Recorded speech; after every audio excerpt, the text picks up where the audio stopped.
Ayah, apa kau mengenal Tuan Roy? Tanya Ara setelah menyelesaikan sarapannya. Untuk apa kau bertanya tentang Tuan Roy? Tanya Nevan mengerutkan dahinya. Ara hanya ingin tahu aja ayah, saut Ara. Nevan menaruh sendok dan garpunya, lalu mengusap mulutnya dengan menggunakan tisu. Apa yang ingin kamu ketahui tentang Tuan Roy? Tanya Nevan dengan serius. Semua. Ara ingin tahu semuanya tentang beliau, jawab Ara. Apa ini ada hubungannya dengan bocah tengik itu? Makanya kau ingin tahu tentang keluarganya. Selidik Nevan. Ares mengernyitkan dahinya. Bocah tengik siapa yang ayahnya maksud? Bocah tengik siapa ya? Tanya Ares. Siapa lagi kalau bukan Gama? Lelaki yang sudah menculik adikmu. Kesal Nevan saat mengingat nama Gama dalam benaknya. Ayah tahu kalau Gama putranya Tuan Roy? Tanya Ara. Tak menyangka ayahnya sudah lebih dulu mencari tahu tentang Gama. Tentu saja ayah mengetahuinya. Sejak awal ayah tahu dia mendekatimu, ayah langsung menyuruh Om Milo untuk mencari tahu informasi tentang Gama, jawab Nevan. Berarti ayah tahu istri Tuan Roy meninggal? Tanya Ara. Ayah tahu, tapi ayah tidak tahu almarhum meninggalnya karena apa. Pasalnya penyebab kematiannya ditutupi dari publik, jelas Nevan. Kenapa harus ditutupi dari publik ayah? Tanya Ara semakin dibuat penasaran. Ayah tidak tahu sayang, ayah tidak mencari tahu sampai ke sana, jawab Nevan. Bagi Nevan itu masalah intern keluarga Roy. Yang ingin ia ketahui hanya Gama, makanya dia tidak mencari tahu dengan detail tentang keluarga tersebut. Ara mengangguk paham. Dia seperti merasa ada yang aneh. Kenapa harus ditutupi dari publik? Tanya Ara dalam hatinya. Lalu, apa ia tahu istrinya yang sekarang? Ara benar-benar menginterogasi ayahnya. Dia ingin mencari tahu informasi dari ayahnya juga. Dia Margareta, sekretaris Roy. Tak lama setelah kematian istrinya, Roy menikahi sekretarisnya itu, jawab Nevan. Nevan memicingkan matanya menatap putrinya penuh selidik. Sebenarnya kamu ada urusan apa dengan keluarga Roy sayang? Kenapa kamu sampai bertanya tentang keluarga itu? Apa pria itu menyakitimu? Tanya Nevan curiga. Tidak ayah, Ara hanya penasaran saja. Saut Ara santai tanpa membuat ayahnya curiga. Lalu, apa ayah tahu Tuan Abraham? Tanya Ara. Tidak, karena ayah tidak pernah bekerja sama dengannya. Kamu kenal Tuan Abraham? Tanya Nevan menatap putrinya curiga. Dari mana putrinya itu tahu nama-nama itu? Tidak juga, Ara hanya tahu putrinya saja, jawab Ara. Sejak tadi Ares hanya mendengarkan saja obrolan mereka. Dia juga tidak tahu kenapa adiknya itu tiba-tiba menanyakan nama-nama itu kepada ayahnya. Baiklah, ayah. Kalau begitu, Ara berangkat ke kampus dulu ya, pamit Ara. Sebelum pergi, Ara menyalami kedua orang tuanya serta kakaknya dulu.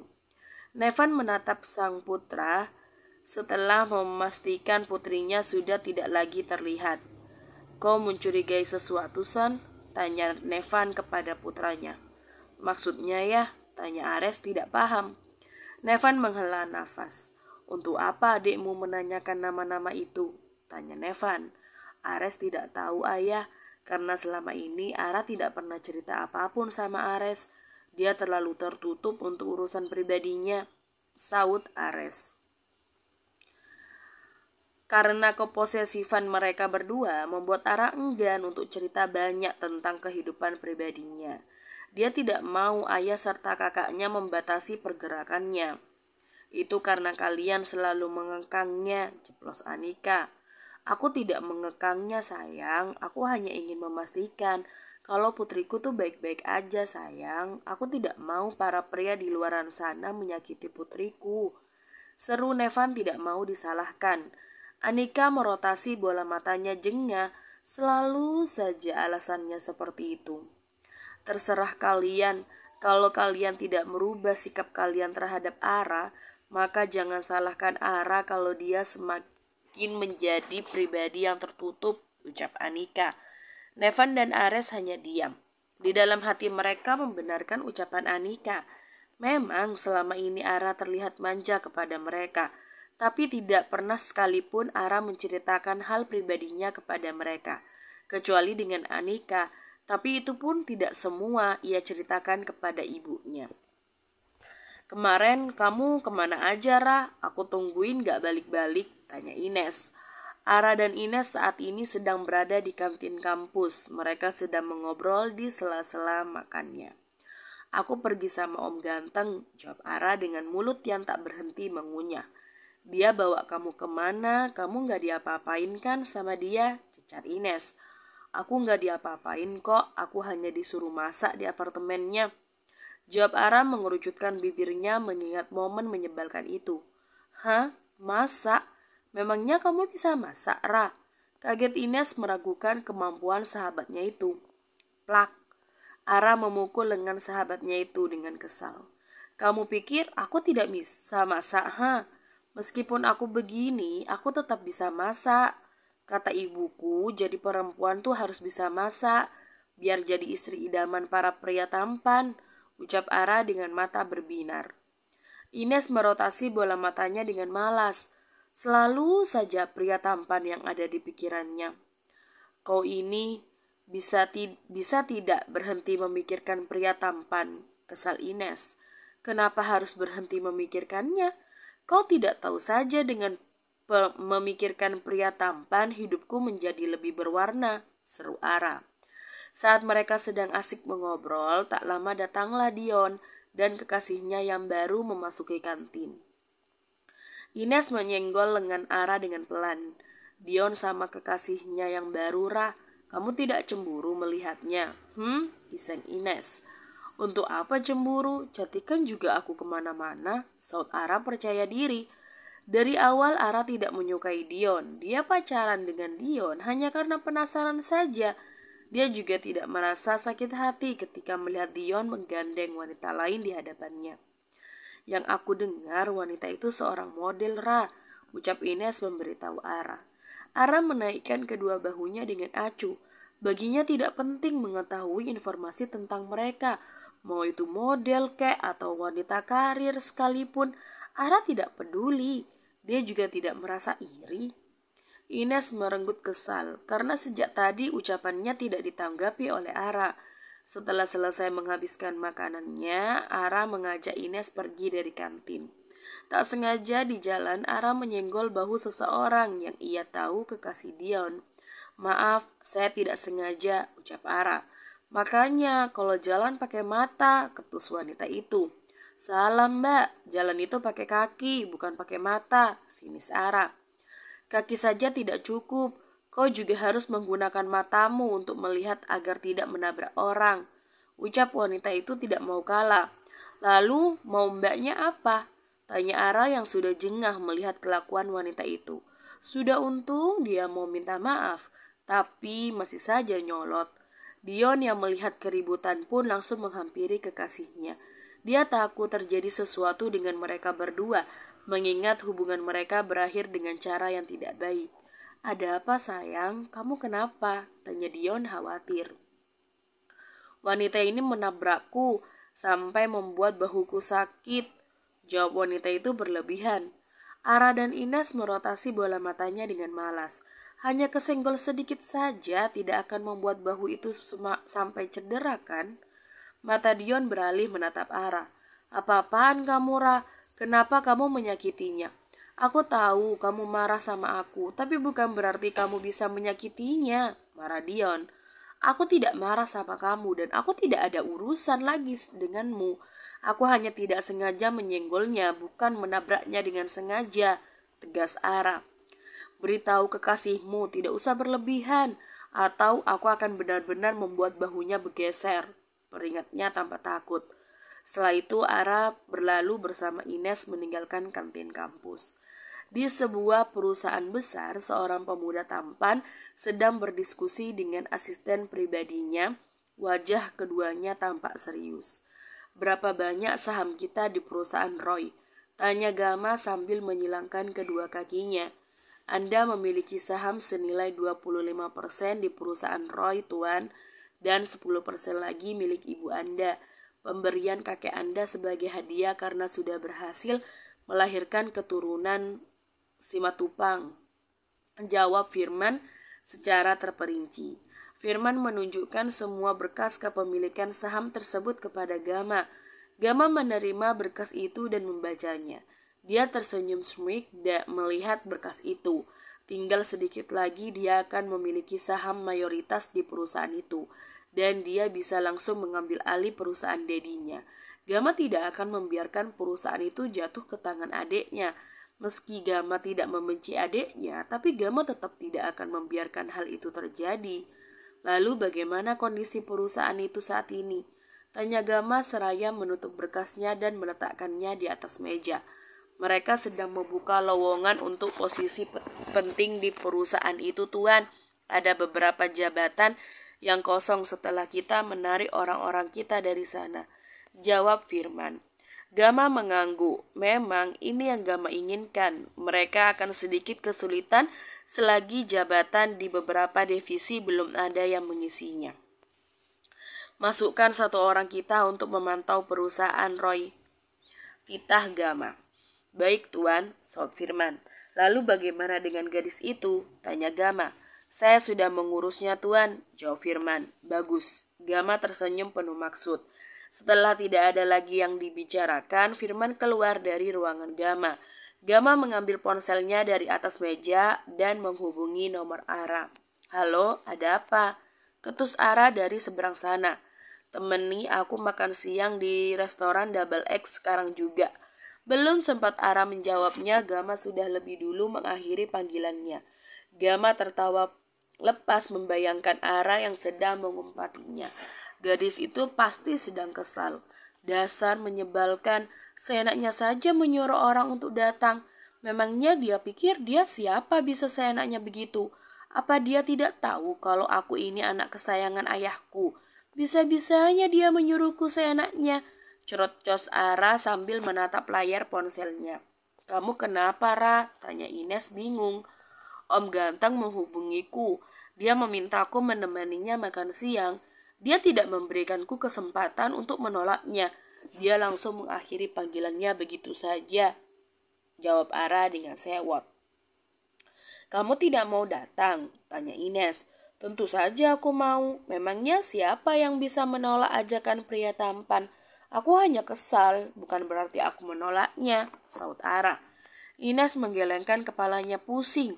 Lalu untuk apa tadi dia marah-marah kalau ujung-ujungnya dia menyetujui ajakan itu? Tapi menurutmu aku harus gimana? Apa lebih baik aku menolaknya saja? Sepertinya aku terlihat gampangan kalau langsung menyetujuinya. Aku harus terlihat jual mahal di depannya.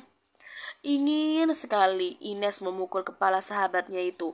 Percuma aja bersikap jual mahal kalau pada kenyataannya dari awal dialah yang menggodanya lebih dulu. "Terserah kau saja, Maimunah. Aku sudah lelah ngomong sama kamu." Ines kehabisan kata-kata. Ara cekikikan sambil memeluk lengan Ines. "Kamu mau ikut tidak? Asistennya tidak kalah tampan loh," rayu Ara. "Ikutlah, enak aja kau meninggalkanku sendirian di sini," saut Ines. "Kalau begitu, tunggu apa lagi?" ucap Ara bersemangat. Mereka berdua berlari menuju mobilnya yang ada di parkiran. Dengan tidak sabar, mereka berdua masuk ke mobil dengan saling berebut. "Kamu aja yang nyetir, Ra. Aku males bawa mobil," ucap Ines sambil mendorong sahabatnya itu. "Dasar menyebalkan," cebi Ara akhirnya mengalah. Ara membuka pintu lalu duduk di kursi kemudi. Ara melajukan mobilnya dengan kecepatan sedang. "Ra, sudah lama aku tidak melihat kau diikuti anak buah ayahmu," tanya Ines tumben, karena biasanya Ara selalu diawasi oleh bodyguard ayahnya. "Kata siapa?" Mereka masih mengikutiku, kau saja yang tidak tahu, saut Ara. Terus kenapa kamu selalu lolos dari amukan ayahmu? Memangnya dia tidak mengadu pada ayahmu kalau selama ini kamu bertemu dengan pria itu? Tanya Ines penasaran. Tidak, karena aku sudah mengancamnya. Jawab Ara dengan enteng. Flashback on. Mau kemana kalian? Tanya Ara sambil menarik baju orang suruhan ayahnya. Dia sempat memergoki anak buah ayahnya yang berhasil memotret pertemuannya dengan seseorang. Maaf Nona, saya harus pergi, jawabnya gugup. Eits, kau tidak bisa pergi begitu saja. Kalian harus hapus foto itu terlebih dahulu. Jangan sampai ayahku tahu atau aku akan membuat kalian semua menyesal, ancam Ara menatap anak buah ayahnya. Tapi Nona, tidak ada tapi-tapian. Kalian harus menuruti semua perintahku. Kalau tidak, kalian bisa tanggung sendiri akibatnya. Aku bisa saja menghancurkan karir kalian dan membuat hidup keluarga kalian sengsara, gertak Ara. Mereka menelan salivannya dengan kasar. Tak menyangka gadis di hadapannya ini ternyata lebih menakutkan daripada Nevan ayahnya. Baiklah Nona, kami akan menghapusnya, gagap mereka. Kalian hanya boleh melaporkan kegiatanku selama di kampus saja, selebihnya jangan, tegas Ara. Mereka mengangguk patuh. Flashback off. Kau memang gila, Ra. Pantas aja selama ini kau aman, ucap Ines tak habis pikir. Cuma itu yang bisa aku lakukan. Kalau tidak begitu, ayahku akan selalu membatasi pergerakanku, ujar Ara sambil fokus menyetir. Lalu, ayahmu percaya begitu saja dengan laporan yang diberikan orang suruhannya itu? Tanya Ines. Ara mengedikan bahunya tidak tahu. Biar saja itu akan menjadi urusan ayahnya dan juga anak buahnya. Selama ayahnya tidak mencurigainya, berarti ya masih aman. Ara menghentikan mobilnya di depan restoran. Dia mematikan mobilnya, kemudian mereka turun dari dalam mobil dan melangkahkan kakinya masuk ke dalam restoran. Ara menoleh ke sana kemari mencari keberadaan Gama. Kau mencari siapa? Tanya Ines. Mencari Om Ganteng, tapi dia tidak ada. Apa dia belum datang ya? Tanya Ara. Mungkin aja. Kita tunggu aja, siapa tahu dia masih ada di jalan, saut Ines. Ara mengangguk, lantas mereka mencari meja kosong untuk duduk. Mereka memesan minuman terlebih dahulu seraya menunggu kedatangan Gama. Kau yakin ketemuannya di restoran ini? Tanya Ines takut sahabatnya itu salah. Sangat yakin, aku tadi mendengarnya kok. Dia menyebut nama restoran ini, sahut Ara. Mereka menunggu Gama sambil mengobrol berdua. Sesekali Ara melihat ke arah pintu masuk. Itu dia datang, pekik Ara ketika melihat Gama dan juga Firman masuk ke dalam restoran. Ines menoleh mengikuti arah pandang Ara. Itu Gama. Siapa pria yang di sebelahnya, Ra? Tanya Ines menatap Firman dari kejauhan. Oh, itu asistennya Gama. Tampan kan? Goda Ara. Kau benar, dia tidak kalah tampan dari Gama, ujar Ines tak berkedip menatap Firman. Ara menggelengkan kepalanya melihat kelakuan Ines. Dia suka mengatainya, tapi ternyata dirinya tuh sama saja. Sama-sama penyuka pria tampan. Bersambung.